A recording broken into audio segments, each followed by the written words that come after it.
ইসলাম একটি পূর্ণাঙ্গ জীবন ব্যবস্থা, কারণ ইসলামে আমাদের জীবনের ছোট থেকে ছোট সমস্যার সমাধান দেওয়া আছে। তার একটা বাস্তব উদাহরণ হলো হাই তোলার আদব। আমাদের যতটা সম্ভব হাই তোলা দমন করা উচিত, বিশেষ করে নামাজের সময়, এবং হাই তোলার সময় শব্দ করা উচিত না। এবং এর দলিল সহিহ অবশ্যই বুখারীর 3289 নাম্বার হাদিস।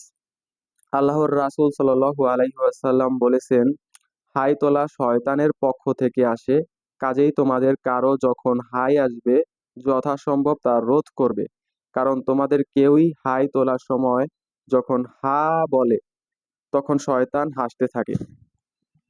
এবং যদি আমরা হাই তোলার সময় আমাদের হাই দমন করতে না পারি, সেই ক্ষেত্রে আমাদের মুখ হাত দিয়ে বা অনুরূপ কিছু দিয়ে ঢেকে রাখা উচিত।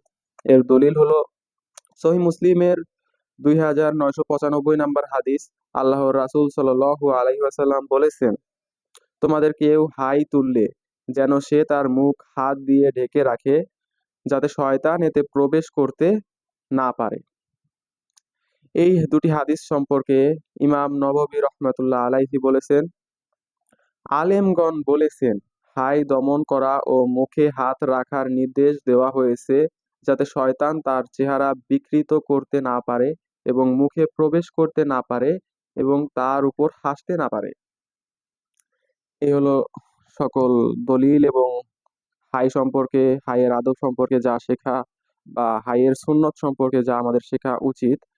কারণ আমাদের প্রতিদিন নিয়মিত জীবনে এটা কাজে লাগবে। আমাদের অনেক সময় হাই আসে এবং আমরা জানি না হাই আসলে আমাদের কি করা উচিত। সেই ক্ষেত্রে মেইন পয়েন্ট গুলো হলো, হাই আসলে হাই আটকে রাখার চেষ্টা চেষ্টা করা উচিত বা দমন করার চেষ্টা করা উচিত। আর দ্বিতীয় পয়েন্ট হলো যে, যদি হাই দমন করতে না পারো বা না পারি আমি, সেই ক্ষেত্রে আমার উচিত আমার হাত দিয়ে এরকম ভাবে হাত দিয়ে আমার মুখ আটকে রাখা, যাতে শয়তান প্রবেশ করতে না পারে। এই ছিল একটা ছোট্ট একটা বিষয় হাই, যা অনেক ধর্মে বা অনেক জায়গায় এটাকে নিয়ে এত সিরিয়াস না, কিন্তু আমাদের ধর্মে এ সম্পর্কে আদব কায়দা বা হাই আসলে কি করতে হবে সেটা শিখিয়ে গেছে আমাদের নবী সাল্লাল্লাহু আলাইহি ওয়াসাল্লাম। তো আমাদের উচিত আমাদের বাস্তব জীবনে এই সুন্নত গুলো পালন করা, কারণ অধিকাংশ মুসলিম এই সুন্নত ভুলে গেছে আসলে। তো আমরা চেষ্টা করব, আল্লাহ তাআলা আমাদের এই সুন্নত গুলো পালন করার তৌফিক দান করুক, আমিন।